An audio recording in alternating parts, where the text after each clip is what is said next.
नमस्कार, वंदे मातरम, जय हिंद साथियों। साथियों, हम पढ़ रहे थे अजमेर का इतिहास और अजमेर में जिस वंश ने शासन किया है उसका नाम है चौहान वंश। और चौहान वंश की इस श्रृंखला में दोस्तों चौहानों के अगले जो शासक हैं उनका नाम है विग्रहराज चतुर्थ यानी कि बीसल देव। ये विग्रहराज चतुर्थ जो बीसल देव है साथियों, ये बीसल देव देखिए, अजमेर का अगला शासक कौन? बीसल देव।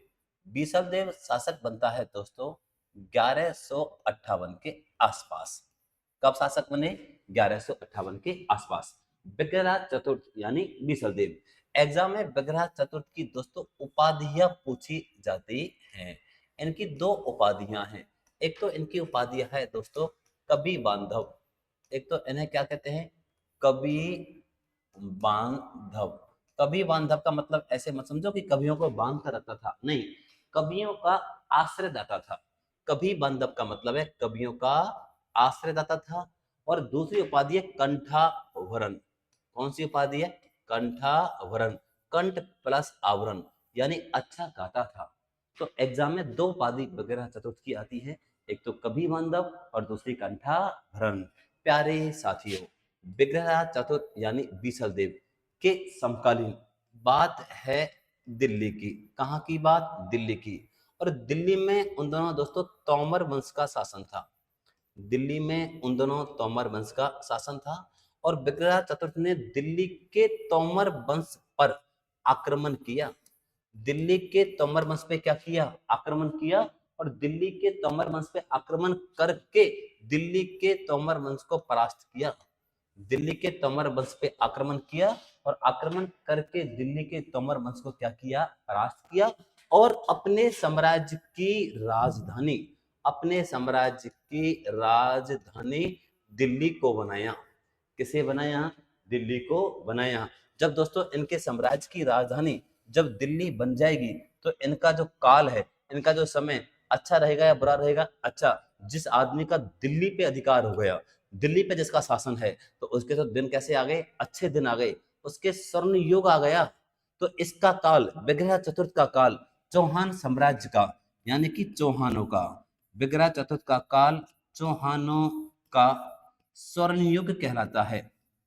चौहानों का कैसा युग कहलाता है? स्वर्ण युग कहलाता है। अब किसी व्यक्ति का स्वर्ण युग चल रहा है, किसी के अच्छे दिन चल रहे हैं, हम उस व्यक्ति से पूछें कि आपके क्या हाल हैं, वो कहेगा मस्त क्लासिक हाल है। तो इसके काल को चौहान साम्राज्य का क्लासिक युग भी कहते हैं। ये जो विग्रह चतुर्थ है इसका काल चौहान साम्राज्य का क्लासिक युग के नाम से भी जाना जाता है। देखिए, हमने पढ़ा कि निर्माण काल, इससे पहले एक शासक पढ़ा अजयराज। अजयराज का काल चौहान साम्राज्य का निर्माण काल कहलाता है। क्यों? क्योंकि उसने चौहानों का निर्माण करवाया, चांदी के सिक्के चलाए, एक बहुत बड़ा शहर बसाया, बहुत बड़ा दुर्ग बनवाया, इसलिए उसका काल निर्माण काल। इसका काल अच्छे दिन दिल्ली पे अधिकार हो गया तो इसका काल चौहान साम्राज्य का स्वर्ण या इसका काल चौहान साम्राज्य का क्लासिक युग के नाम से जाना जाता है। देखिए, स्क्रीनशॉट लेना चाहें तो ले सकते हैं आप। चलो ठीक है। और दोस्तों अगला जो हम इसमें पढ़ रहे हैं, हमारा शासक है दोस्तों विग्रहराज। विग्रहराज चतुर्थ है ना। ये विग्रह चतुर्थ जो है दोस्तों, ये संस्कृत भाषा का विद्वान था। कौन सी भाषा का विद्वान था? संस्कृत भाषा का विद्वान था।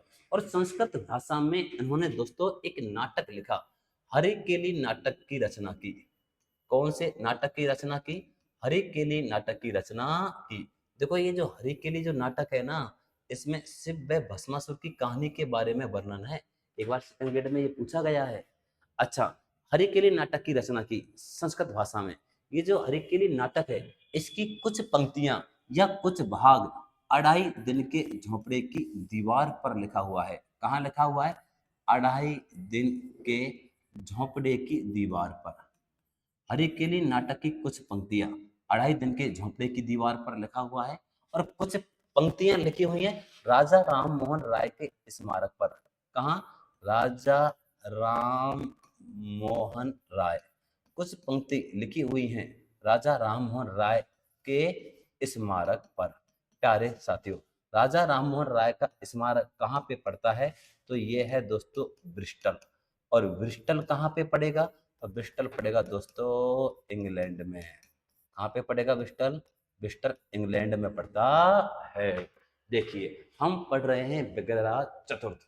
ये जो विग्रह चतुर्थ है ये निर्माता है लेकिन छोटा मोटा। इसने दोस्तों निर्माण करवाया। किसका निर्माण करवाया? बीसल सागर का। बीसल सागर का निर्माण करवाया, जिसको आप बीसलपुर बांध कहते हैं ना। ये जो बीसलपुर बांध है इसका प्राचीन नाम है बीसल सागर। और बीसल सागर का निर्माण किसने करवाया?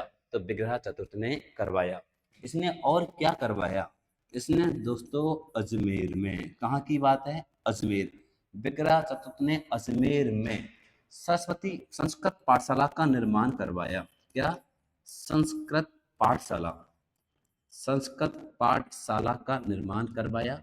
और क्या करवाया? सरस्वती मंदिर का निर्माण करवाया।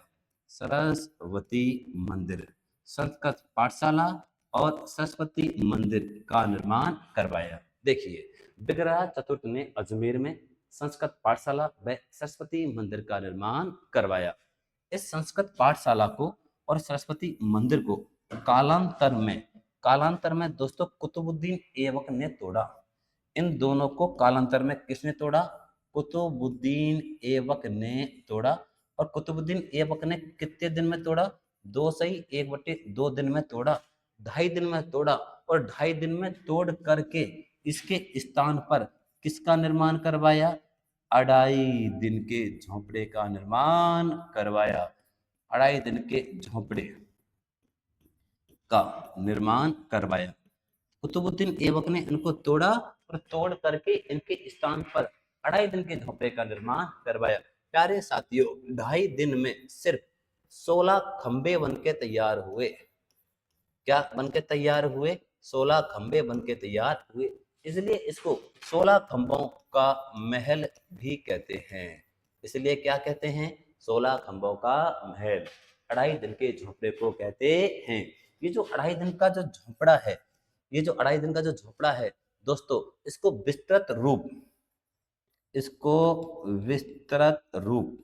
विस्तृत रूप इल्तुतमिश ने दिया। इल्तुतमिश ने दिया। 2.5 दिन के झोंपड़े को विस्तृत रूप किसने दिया है? तो इल्तुतमिश ने दिया है। और दोस्तों इसका वास्तुकार, 2.5 दिन के झोंपड़े का वास्तुकार, 2.5 दिन के झोंपड़े का वास्तुकार है दोस्तों अबू बकर। कौन है? अबू बकर। 2.5 दिन के झोंपड़े का वास्तुकार निम्न में से कौन है? अबू बकर। और 2.5 दिन के झोंपड़े को राजस्थान की, कहाँ की? राजस्थान की पहली मस्जिद भी कहते हैं। राजस्थान की पहली मस्जिद है ना, किसे कहते हैं? तो राजस्थान की पहली मस्जिद, राजस्थान की पहली मस्जिद किसे कहते हैं?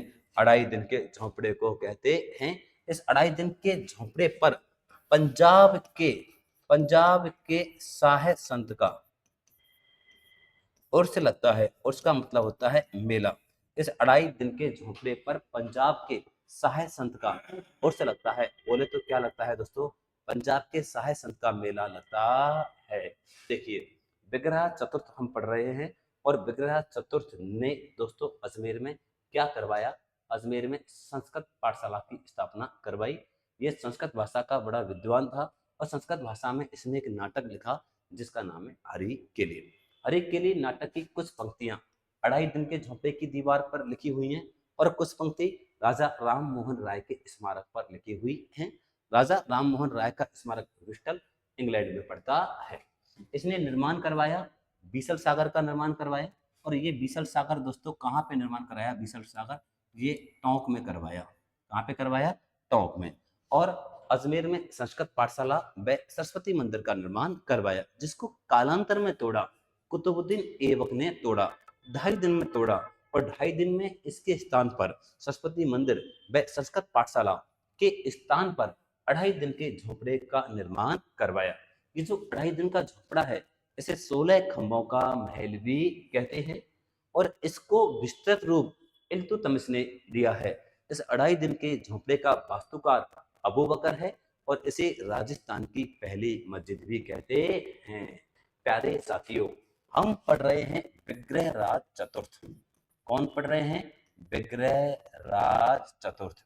और ये जो विग्रह राज चतुर्थ है ना, विग्रह चतुर्थ के दरबार में कुछ विद्वान रहते थे। विग्रह राज चतुर्थ के दरबार में कुछ क्या रहते थे, कुछ विद्वान रहते थे। और विद्वान रहते थे, और एक विद्वान का नाम था दोस्तों, जिसका नाम है सोमदेव। कौन सा विद्वान है? सोमदेव। और सोमदेव की रचना है ललित विग्रह राज। सोमदेव की एक रचना है जिसका नाम है ललित विग्रह राज। सोमदेव ने एक ग्रंथ लिखा जिसका क्या नाम है? ललित विग्रह राज। और इसके दरबार में एक विद्वान और रहता था जिसका नाम था नरपति नाल। कौन रहता था? नरपति नाल।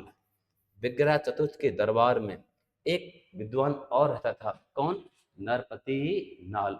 और नरपति नाल की जो रचना है वो है दोस्तों बीसल देव रासो। कौन सी है? बीसल देव रासो। नरपति नाल ने ये ग्रंथ लिखा। कौन सा ग्रंथ लिखा? बीसल देव रासो। विग्रह चतुर्थ ने, प्यारे साथियों, 1163 में दिल्ली में, कहाँ की बात है? दिल्ली की। दिल्ली में अशोक के शिलालेख के पास, किसके पास?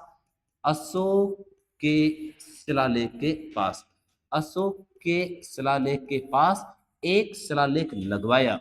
और जो शिलालेख लगवाया उसका नाम है दोस्तों शिवालिक शिलालेख। कौन सा शिलालेख लगवाया? शिवालिक शिलालेख। कई सारी एग्जामों में पूछा गया है कि शिवालिक शिलालेख कब लगवाया, तो 1163 में लगवाया। ये जो विग्रह चतुर्थ है ना, ये बहुत बड़ा विद्वान था। ये इतना बड़ा विद्वान था, इतना बड़ा विद्वान था कि इसके बारे में एक ब्रिटिश इतिहासकार हुए हैं। इसके बारे में दोस्तों एक ब्रिटिश इतिहासकार, इसके बारे में ब्रिटिश इतिहासकार जिनका नाम है दोस्तों किलहॉर्न। ब्रिटिश इतिहासकार जिनका नाम क्या है? किलहॉर्न। और ब्रिटिश इतिहासकार किलहॉर्न ने कहा है कि विग्रह राज चतुर्थ इतना बड़ा विद्वान है, इतना बड़ा विद्वान है जिसकी तुलना, इतना बड़ा विद्वान है जिसकी तुलना कालिदास व भवभूति से की जा सकती है। जिसकी तुलना किससे की जा सकती है? कालिदास व भवभूति से की जा सकती है। प्यारे साथियों, विग्रह चतुर्थ के दरबार में कुछ विद्वान रहते थे। एक विद्वान का नाम है सोमदेव, और सोमदेव की रचना है ललित विग्रह रास। एक विद्वान है, विद्वान का नाम है नरपति नाल, की रचना है बीसदेव रासो। और ये इतना बड़ा विद्वान है दोस्तों। और 1163 में इन्होंने दिल्ली में अशोक के शिलालेख के पास एक शिलालेख